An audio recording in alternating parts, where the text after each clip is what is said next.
This Sunday, security breach.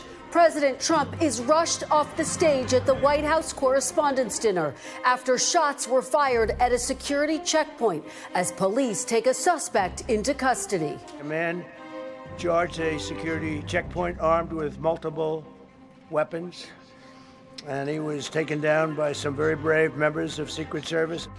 As the investigation unfolds this morning, new questions about the rise in political violence in America. We're not going to let anybody take over our society. We're not going to cancel things out because we can't do that. I'll talk to Acting Attorney General Todd Blanche. Plus, standoff. President Trump struggles to end the war with Iran as the conflict nears the 60-day mark. I don't want to rush it. I want to take my time. We have plenty of time.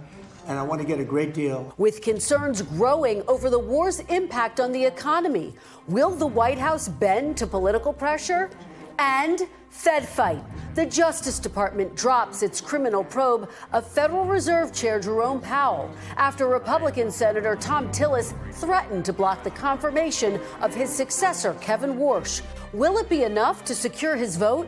I'll talk to Senator Tillis and Democratic Congressman Khanna of California. Joining me for insight and analysis are NBC News Capitol Hill correspondent Melanie Zanona, Leigh Ann Caldwell, Chief Washington correspondent for Puck, Adrienne Elrod, former senior advisor to the Harris campaign, and Lanhee Chen, a fellow at the Hoover Institution. Welcome to Sunday. It's Meet the Press. From NBC News in Washington, the longest-running show in television history, this is Meet the Press with Kristen Welker.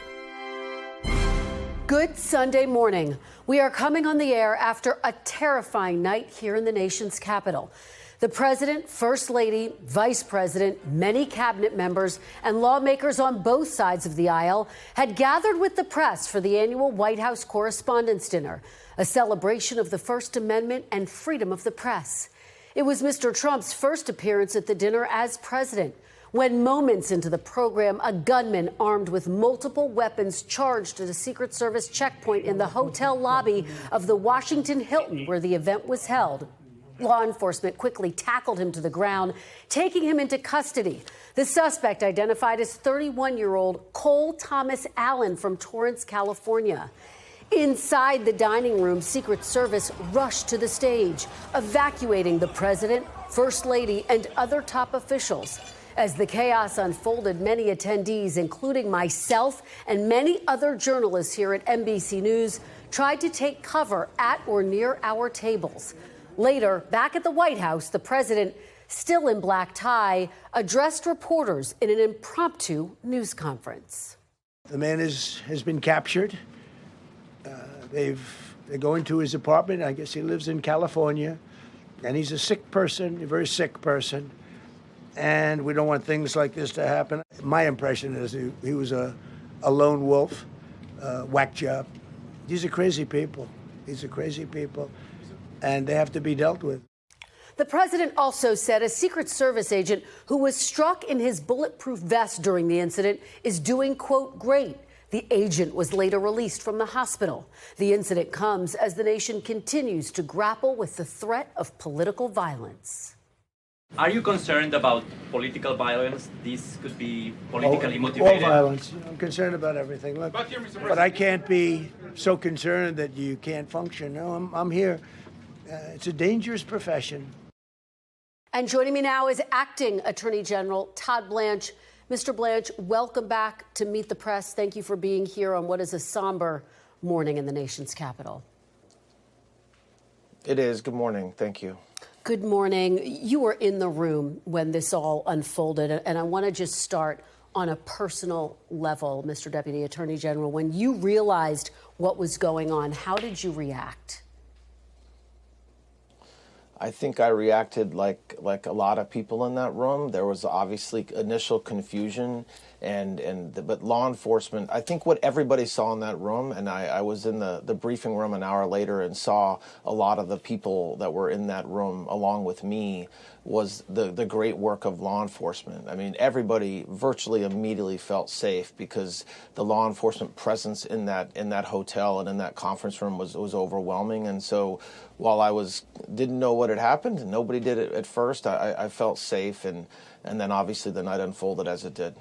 Okay, let's get to the facts. What is the very latest you can share about the investigation into the suspect and any potential motive?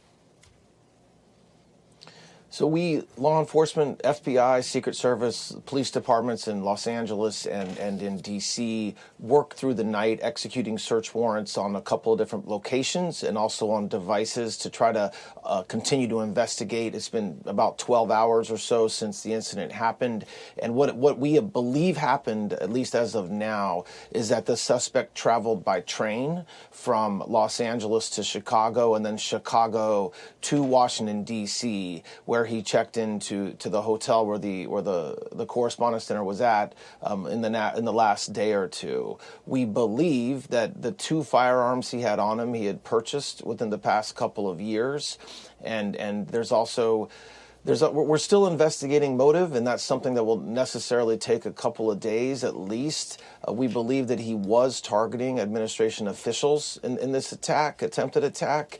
But that's, again, quite preliminary as law enforcement continues to go through all the evidence. I was on the phone with Director Patel after 1 o'clock in the morning. The FBI agents at both coasts were up all night and will continue doing their work. Prosecutors were up all night working. So it's a tragic, horrible event that happened. On the other hand, it really shows the best and brightest are keeping us safe, and the work that they did is great. So. And you are saying that you believe he was targeting administration officials. Was he targeting administration officials or the president himself, Mr. Acting Attorney General? We're still looking into that. And so we know that there were some writings, and we've already spoken with several witnesses who knew him. And we believe, I kept it a little general because we do believe it was administration officials. Obviously, President Trump is a member of the administration, the head of it. But as far as exacting threats that may have been communicated beforehand, we're still actively investigating that evidence. You're saying there were some writings online. What specifically are you referencing? What's leading you to believe that he was targeting the administration and the president? We have preliminary work into some of his electronic devices and talking to some of individuals who knew him, and based upon that work, I want to be careful not to say something that ends up not being true because, like I said, this is 12 hours old. But it does appear that he did, in fact, have set out to target folks that work in the administration, likely including the president, but I want to wait and not get ahead of us on that. Was it safe to have the president, cabinet officials, members of Congress, the first lady, the vice president, such high-ranking officials all in the same room at the same time? Yes, of course. We're not going to stop living. We're not going to start doing our jobs. We're not going to stop all the work that we're doing every day. And by the way, and you were there last night as well. Let's not forget that the suspect didn't get very far. He barely broke the perimeter, and by barely I mean by a few feet. And so while this was extraordinarily dangerous and put a lot of lives at risk, and there's no doubt that's something that we're going to have to learn from over the next couple weeks, the system worked. We were safe. President Trump was safe. His Secret Service agents kept him safe. All of us were safe. And so while, yes, it was a very tragic situation, as President Trump said last night, we are not going to stop living. We're not going to stop being out there with the American people. And if that was his goal, he failed. And he was stopped. He was able, as you say, to breach that security checkpoint by merely a few feet. How was he able to get even that far? And did he assemble his gun on site at the hotel? We believe he was staying at the hotel. So I know there's been some reports about assembling the gun somewhere outside of his room or somewhere else in the hotel. We're still investigating that. We don't have all the answers on to how he got far, but the perimeter is the perimeter. So necessarily, if somebody's outside the perimeter and they try to breach it, assuming they don't get very far, that's what we want. That's what we want law enforcement to stop. and they did, and that's a real testament. I know there's some video out there that shows his efforts to break through, and you saw these Secret Service agents. They were remarkable. And by the way, they're about to, the fact that DHS is not being funded after what we saw those men and women doing last night should be a wake-up call to Congress, and I hope that it is. Do you think the funding fight is making America less safe? Is that what you're saying? Look, no. These men and women are doing their jobs. I'm not saying that at all. To the contrary. I mean, listen, what we saw last night with law enforcement was something that should be a testament to every single American, that they have men and women protecting them, not only outside these borders with our great military, but also inside these borders with law enforcement. So that made me very proud to lead the Department of Justice last night when I saw the work that everybody was doing, keeping everybody safe, and also launching and very quickly conducting an investigation that will necessarily take time, but we've got a lot done already. President Trump said the shooter was a lone wolf. Can you confirm that the shooter acted completely alone, that you are not looking for any other suspects this morning? Well, what President Trump said is that as of now, we think that. That's what the police chief said as well. And that's that. But this is an investigation that is 12 hours, 13 hours old. And so those facts can change, and they often do change. And if there is anybody else involved, we will leave no stone unturned to find out everything we can about that. But from what we know right now, from what we know, given what happened last night and the evidence we've gathered so far, we don't believe anybody else was involved. But again, we have a lot of work left to do and a lot of evidence left to go through and to collect. Is the suspect cooperating with investigators? I don't think he's cooperating with investigators. I want to be careful the way I talk around that, but no, it's not. At this point, we do not have somebody who's cooperating. I expect he will be charged formally tomorrow morning in federal court in Washington, D.C., and I expect that we'll go forward from there. Do you know what the charges will be? Can you give us a sense of that this morning?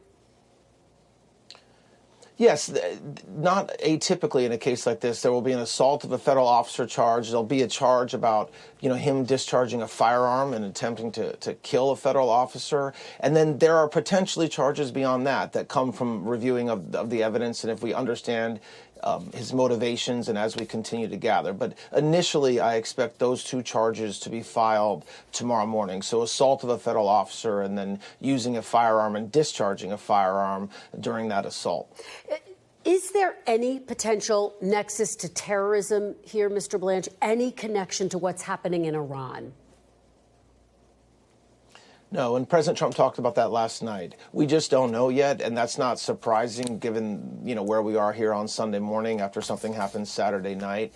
I promise you that we will get to the bottom of that. That's what the FBI does every day.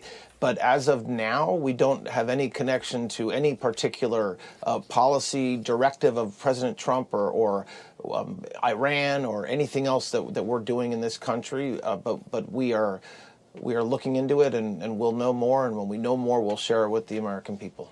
And just to be very clear, do you believe that law enforcement met all of the standards for an event of that magnitude? Was anything missed? Absolutely. 100%. Because listen, you cannot stop living. You cannot stop being in public, like we talked about a minute ago. And so how do you create an environment that keeps people safe, but still allows them to live in this great country and to walk around and to have a dinner? And so, yes, I am proud of the work that the law enforcement did. It also it was a great example of the collective work of law enforcement. You have the Secret Service taking the lead in keeping us safe, supported by the Metropolitan Police Department, and then you had every other federal agency there as well, whether they were there because they were protecting cabinet members or just there to support. And that's why at the end of the day, although it was a very scary evening for you and a very traumatic evening for a lot of us, we were all safe. That is absolutely correct. I do want to ask you, big picture, Mr. Acting Attorney General, this security breach does come amid reporting in The Atlantic that FBI Director Kash Patel has alarmed some of his colleagues with episodes of what The Atlantic describes as excessive drinking, unexplained absences. Does President Trump still have confidence in Kash Patel to lead the FBI at this critical moment? That article was full of unnamed sources and should be completely discounted.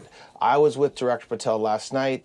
I was with him at the crime scene. I was with him in the Oval Office. I was with him afterwards. I was on the phone with him late into the evening. He was at the command center leading the investigation along with our great U.S. attorney from D.C., Jeanine Pirro, and that's what he's doing. So there's all these fake articles with unnamed sources claiming things, and then there's the reality of what's happening and what we all saw last night. And so I'm not going to speak for President Trump, but I certainly have confidence in Director Patel and also the men and women working with him that work through the night, will work through the day and through the night tonight to investigate this crime. And it's something that I'm very proud of, and everybody in this country should be proud of that as well. Okay, and you're saying that The Atlantic has stood by its reporting. I do want to ask you, looking forward, what specific steps is the Department of Justice taking to monitor or disrupt more potential acts of violence and potentially political violence? We work every day to protect this country. There's thousands of agents that are working every day to protect this country. And it's regular investigative steps. It's tips coming in from members of the public. It's us doing the investigative work that we have done for decades, that we continue to do, and you've seen that in the results. You've seen that in the charges that we brought, in the attempts at terrorism that have been stopped by the FBI and by DHS agents as well. And so this is an all-government approach to make sure that our country is safe, not only within our borders but also outside as well. And that's the work that we have always done. And notwithstanding the noise that comes from some parts of this country about the work that we're not doing, it's not true. And so I think that the work that happened last night is something that the whole world got to see. But that's what happens every day inside the FBI, the Department of Justice, and DHS. Two more very quickly. King Charles, as you know, set to visit Washington this week. Are you confident that King Charles, that world leaders can be safe here?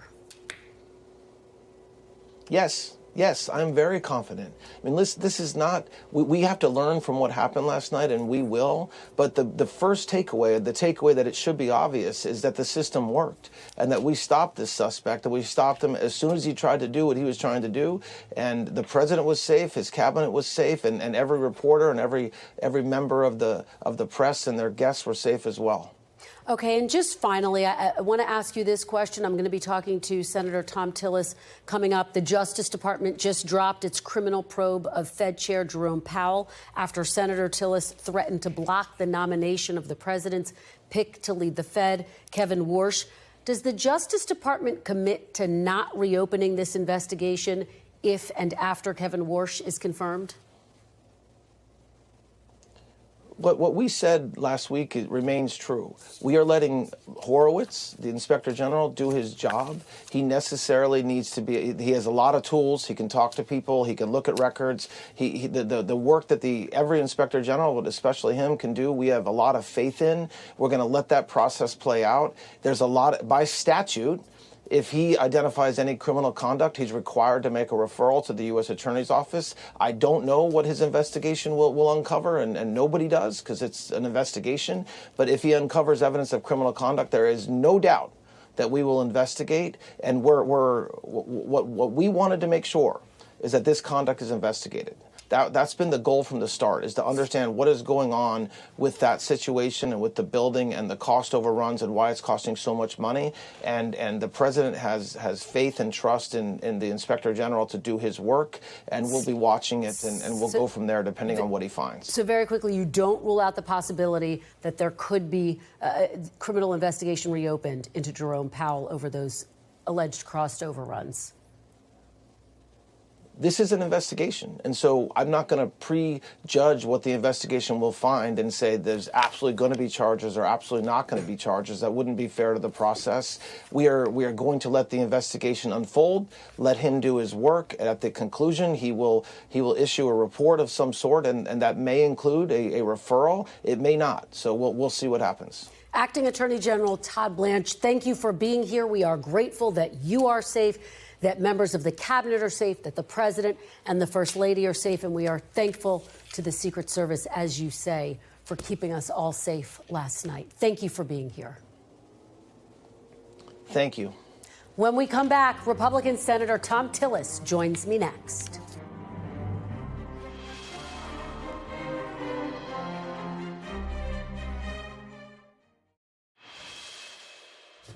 And joining me now is Republican Senator Thom Tillis of North Carolina. Senator Tillis, welcome back to Meet the Press. Good morning. Thanks for having me.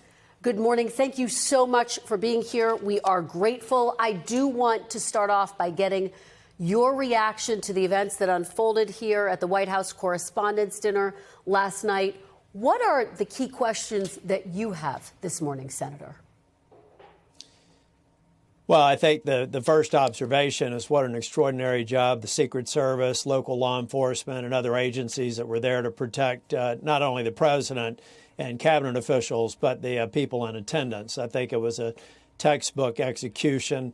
We owe all of those people who stood in harm's way a debt of gratitude. And hopefully I can convince some of my Democrat colleagues to get on my Protect and Serve bill, which would have increased the penalties for the perpetrator in this particular event. Hope to get that done before I get out of the Senate. But I think that, thank God, no one was hurt. Thank God the president is safe and everybody else who was there, including you. Yeah, thank goodness for that. And thank you for that, Senator. I appreciate that very much.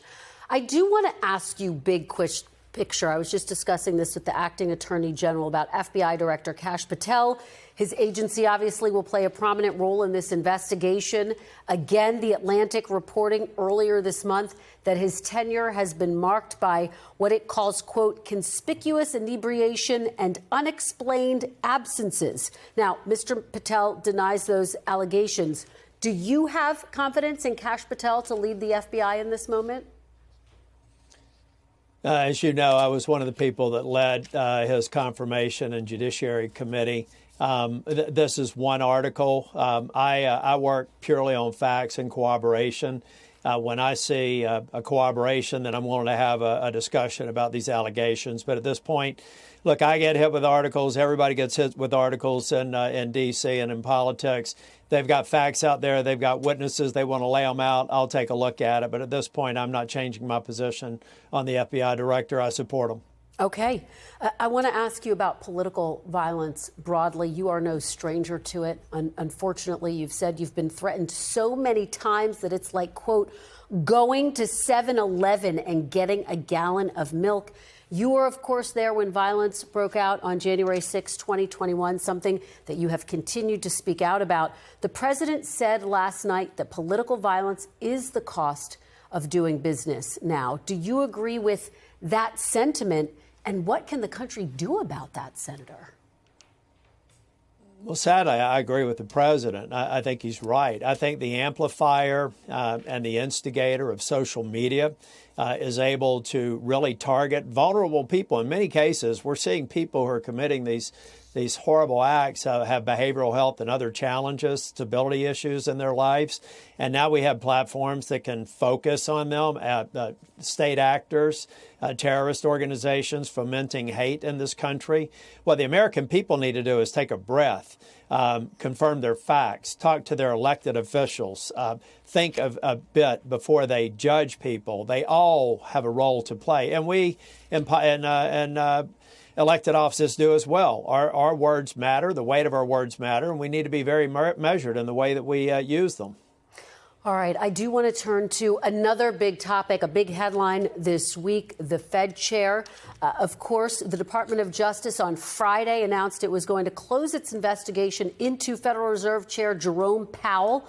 You had pledged to block the confirmation of Powell's successor, Kevin Warsh, until the investigation was dropped. U.S. Attorney Jeanine Pirro did not close the announcement or added this caveat with her announcement saying, quote, I will not hesitate to restart a criminal investigation should the facts warrant doing so. You just heard the acting attorney general effectively leave the door open to the investigation potentially being reopened. So let me ask you, will you now vote yes to confirm Kevin Warsh? Well, let me back up. And the announcement on Friday was well received by me. I think it's the first time that the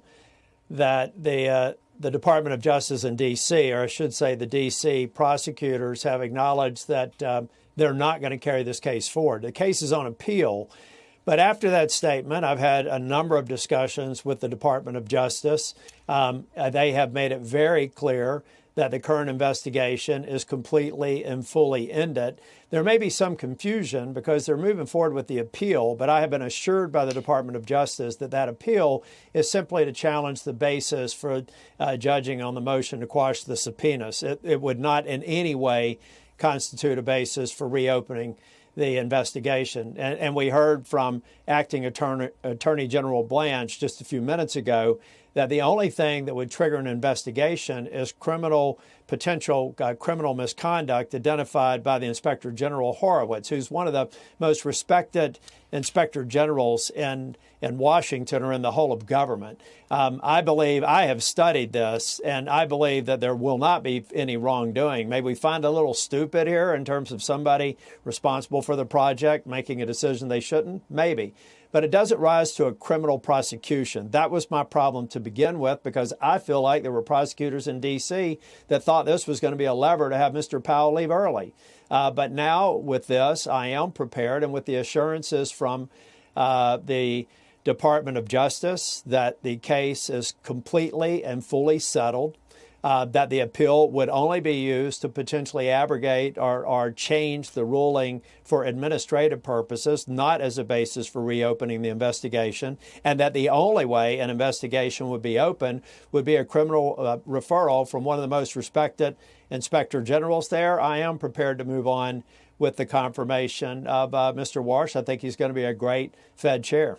I just want to put a fine point on it, because what you're saying is significant, Senator. You are now a yes to vote on the confirmation of Kevin Warsh. That's right. We'll be putting out a statement. We worked a lot over the weekend to make sure that we were very clear that we had the assurances from the DOJ that I needed to feel like they were not using the DOJ as a weapon to threaten the independence of the Fed. So this will allow Mr. Warsh to move on with his confirmation on time. And that's the absurdity of this whole thing. If this investigation, which is now closed, had never occurred, we wouldn't be having this discussion. He would have been confirmed on May the 15th. Fortunately, I think, or by May 15th, I think we'll get there. And then Mr. Powell will have to make his own decisions at some point in the future about when and if he leaves the board before the end of his 2028 term expiration. I suspect Mr. Powell wants to see what happens with the appeal and to make sure that it is fully settled after the appeal. It could be a lengthy process, hopefully not. And then we can move on and let the Fed be independent, because if we had allowed this to occur, I think it would have had devastating consequences for our financial systems and the markets worldwide. Thank God we avoided that. So, and just to be clear, are you confident that Kevin Warsh will act independently of the president if he is in fact confirmed? Yeah, as a matter of fact, I wouldn't be surprised if the president doesn't get annoyed with him once or twice. Look, the Fed body that determines rate hikes, that works on their dual mandate for employment and for inflation, it's a consensus-building body. You have 12 voting members. No one person can actually control it. You have to get a majority of it, and ideally, you get a supermajority. So Kevin's going to go in there with a great reputation, with past experience, with relationships with, I think, as many as 5 prior Fed chair boards. He's going to understand he's got to work on gaining consensus. The president's right to just press and press and press. I don't begrudge him for demanding that inflation goes down. We've got to deal with the affordability problem, and this president's trying to do it better than Biden and Obama ever did. But you've got to do it by the rules, and you've got to do it within the bounds of the institution so that we maintain this precious, exceptional gift that we have as a nation and the gold standard for a financial system. Senator, let me turn now to the war in Iran, which approaches its 60-day mark this week. As you know, by law, the president needs congressional approval to continue the use of force beyond 60 days. Senate leadership doesn't have plans right now to put a measure on the floor authorizing the use of military force in Iran. At the end of these 60 days, do you think there needs to be a vote authorizing the use of military force in Iran, Senator?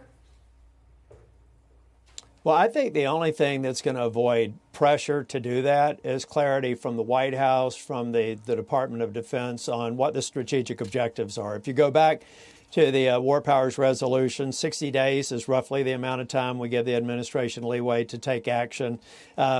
And this is clearly to get to a lasting peace and to achieve the objectives of the president, which I support. It may take longer.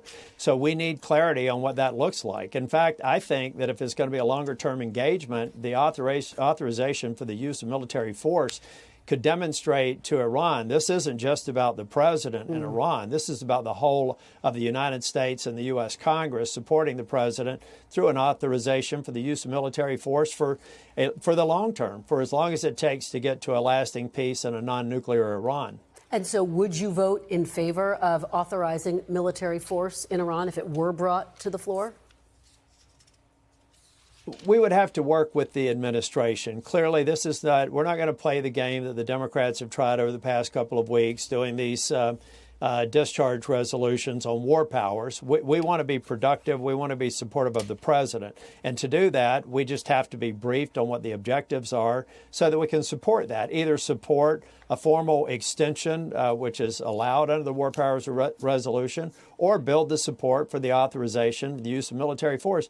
Democrats should come on board. We are fixing a mess that started with President Obama and continued with President Biden. They aided and abetted the ability of the mullahs in Iran to kill their people and to build their nuclear capabilities.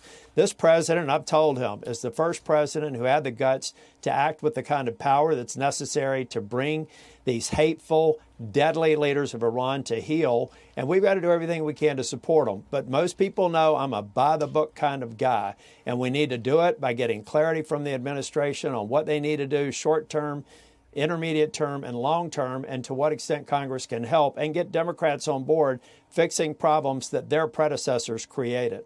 All right, well, we've covered a lot of ground today. Senator Thom Tillis, thank you so very much for being here. Thank you. And when we come back, Democratic Congressman Ro Khanna joins me next.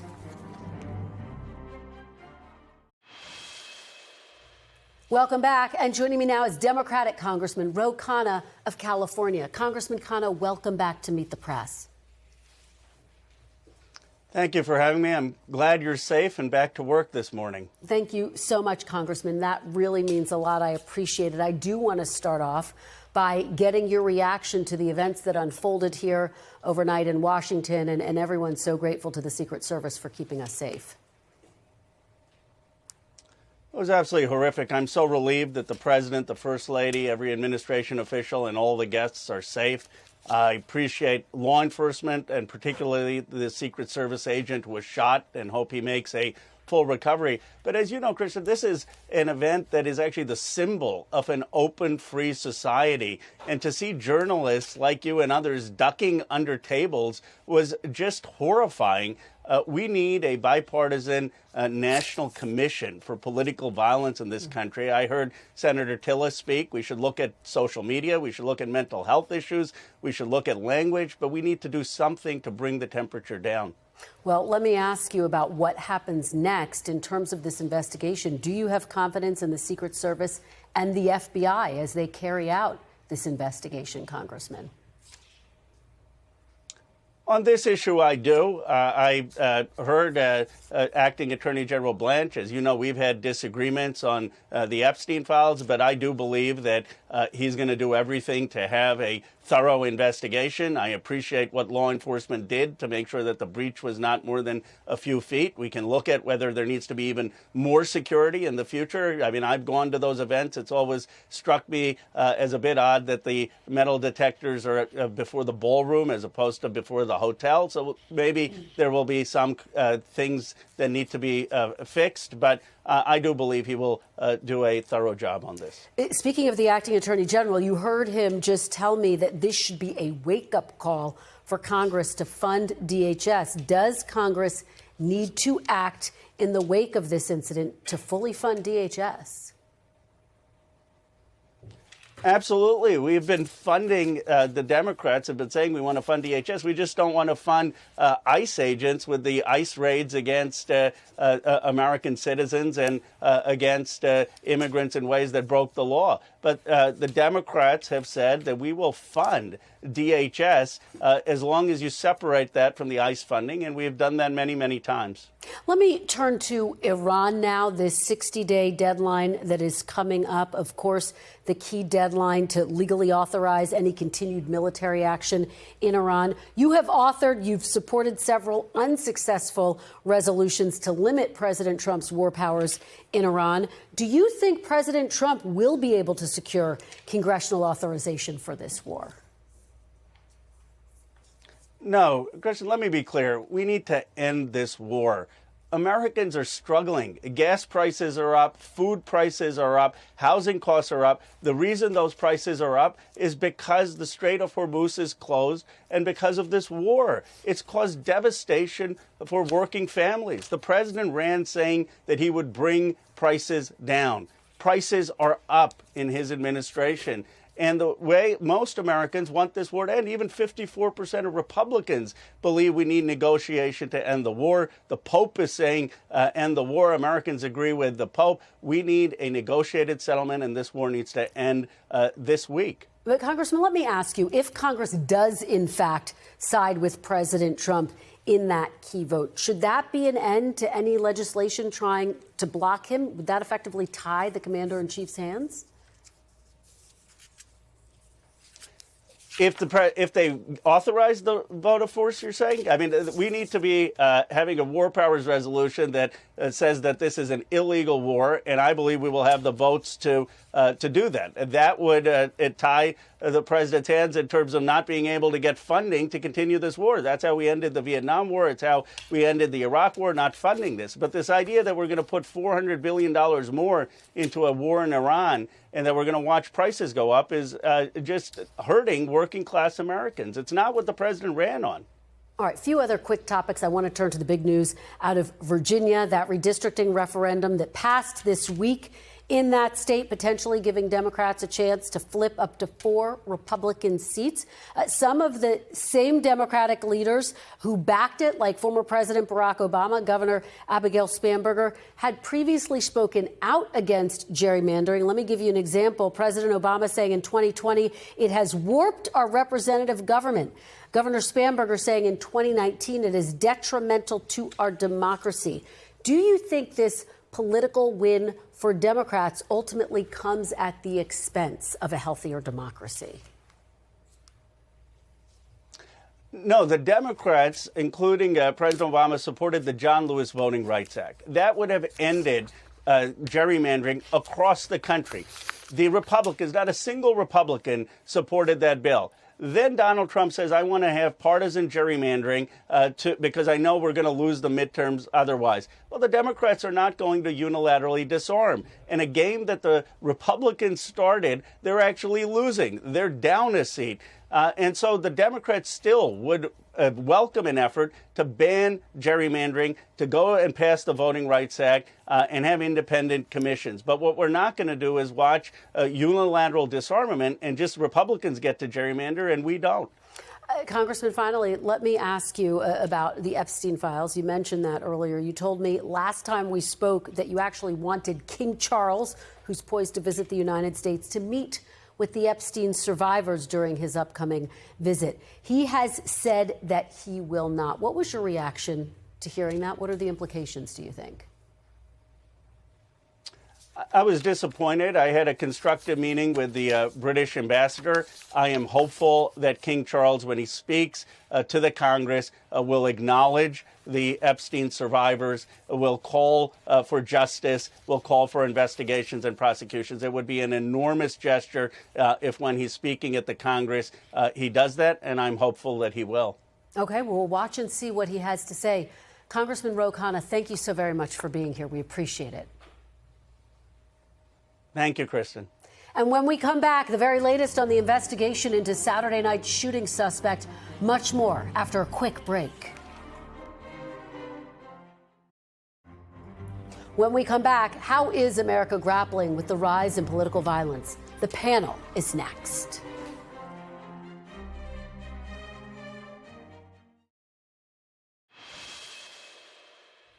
Welcome back. The panel is here. NBC News Capitol Hill correspondent Melanie Zanona, Leigh Ann Caldwell, chief Washington correspondent for Puck, Lanhee Chen, a fellow at the Hoover Institution, and Democratic strategist Adrienne Elrod. Welcome to all of you. It is wonderful to see all of you doing okay after last night.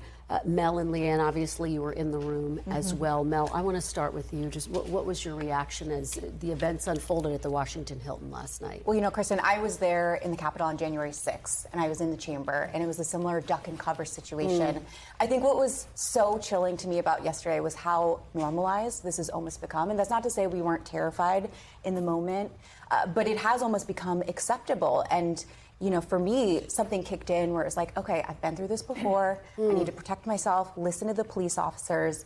But what was really telling to me yesterday was when our colleague Garrett Haake asked the president, is this the cost of doing business in politics? And he said yes. And he is not the only one who feels that way. I've talked to a number of lawmakers on Capitol Hill who also have come to almost accept this and are resigned to the fact that they're going to face threats or worse, or actual attempts on their lives. And there has been a rise in threats to members of Congress. It is at an all-time high. It is not only changing how lawmakers conduct business and are on the campaign trail, I'm worried it's also impacting whether people even want to get into politics in general. Which is just a terrifying and tragic thought. Leigh Ann, you were there picking up on what Mel is saying. We all watched the lawmakers get evacuated, the cabinet secretaries. How are they responding today? Because as Mel says, the backdrop to this is an increase in political violence. Yeah, absolutely. This, as you said, Mel, this is something that has been increasing year by year by year. I was also at the Capitol complex on January 6th. I was actually also in the Capitol on 9/11. And the through line is the law enforcement response has always been amazing to watch, but also really intense as well. And there are going to be questions. AG Todd Blanche told you, acting AG Todd Blanche told you that it proved that the system worked. But there's going to be a lot of questions about how there was a security breach. And remember, this Hilton actually has history. This is where the Hilton where Ronald Reagan was shot in an attempted assassination in 1981. And so they fortified the space so that the president could have events there. But there still was some sort of security breach, and the political violence is, as you said, Mel, becoming more and more common. What an important backdrop to keep in mind as we continue to report this out. Lanhee, let me turn to you, because President Trump, as he held that impromptu extraordinary news conference, still dressed in black tie last night, said this is why he believes he needs to build a ballroom. Of course, it has been under scrutiny, legal challenges. He also posted about it this morning. I want to play a little bit of what he had to say last night. Take a look. I didn't want to say this, but this is why we have to have all of the attributes of what we're planning at the White House. It's actually a larger room, and it's much more secure. It's drone-proof, it's bulletproof glass. We need the ballroom. That's why Secret Service, that's why the military are demanding it. Lanhee, what did you make of the president's message last night? Well, unquestionably, the safety and security of the president, administration officials, and guests, that is paramount, obviously. So we have to see how this investigation plays out, how facilities can be fortified. But we should be able to have events without fear of there being some kind of incident like we saw last night. But if we step back, it is true, political violence does seem to have become a part of doing business, but it should not be normal. It should not be normalized. And that is something we should not lose sight of. And ultimately, it is incumbent upon public leaders to set the right tone. I thought the president did that in his press conference last night. I think it's important for others to follow suit. But ultimately, we should not say that, hey, we're used to this. It's America. It's happened before. Somebody has to draw the line. And we've seen this too many times now, just many, too many times. Adrienne, how do lawmakers, how do we as a country draw the line? Well, I mean, look, Lanhee raises a really important point. I mean, I've been working in Washington for about 30 years, and I have seen the political violence really uptick in the last few years in particular. It's terrifying. Members of Congress should not have to spend money out of their campaign accounts to fund their security measures. I mean, I think there's a lot of reforms that need to take place. But ultimately, the rhetoric we got to take it down a couple notches. I thought President Trump was incredible last night. I thought he really struck a conciliatory tone. And we just need to have more rhetoric where we're all coming together and protecting each other first. Well, undoubtedly, that will be part of this conversation moving forward. I do want to shift gears a little bit, talk about some of the news that was made here this morning. Mel, Senator Thom Tillis now saying he is going to vote yes to confirm Kevin Warsh. That's President Trump's pick to lead the Fed because he said he wanted the investigation dropped into Jerome Powell. He says he's gotten assurances from the Justice Department that it's not going to necessarily reopen the investigation willy-nilly into him. Yeah, this was some big news that you made with the senator here because he had been silent all weekend. Now we know why. He was working behind the scenes to get those assurances. He seemed pretty confident that this probe would not be reopened. That means essentially Warsh is on the glide path now. But of course, the question is, what if they go back on their word? If so, what if something happens? Todd Blanche seemed to leave the door open a little bit with you in your earlier interview. So that's certainly something we'll be watching. Leigh Ann? Yeah, it's important to note that this investigation into Jerome Powell was never popular. Republican senators have increasingly been speaking out, saying that this was not a good move by the president. They were talking to him privately as well, telling him so. So there was pressure for him behind the scenes to drop this, and he finally did. Lonnie, is Kevin Warsh effectively on a glide path now to confirmation? How do you see this? I certainly do think that Kevin will be confirmed, hopefully by May 15th when Chairman Powell's term expires. I've had the opportunity to work alongside Kevin Warsh for many years. I consider him a good friend and colleague. I think he's going to be a tremendous chairman of the Federal Reserve Bank. And look, ultimately, this is an important job. Determining how monetary policy looks for the next couple of years will be critical to jumpstart U.S. economic growth, to make sure that we continue to have high employment as well as low inflation. So they're going to have a lot of challenges. The Fed's going to have a lot of challenges in this economy going forward. And Adrienne, I asked Thom Tillis if he was confident in Warsh's independence. He said, yes, absolutely. How do you see this? Yeah, I mean, I hope he's right. I mean, what we've seen play out in the last few years with Trump going head-to-head with Powell has not been effective for the economy. We've seen Republicans join Democrats in saying there's got to be a separation. So maybe this will be a chance to have a new, clean start. All right. Wonderful conversation. Thank you to all of you. I'm so glad you're all here and that everyone is safe. Thank you. That is all for today. Thank you for watching. We will be back next week because if it's Sunday, it's Meet the Press.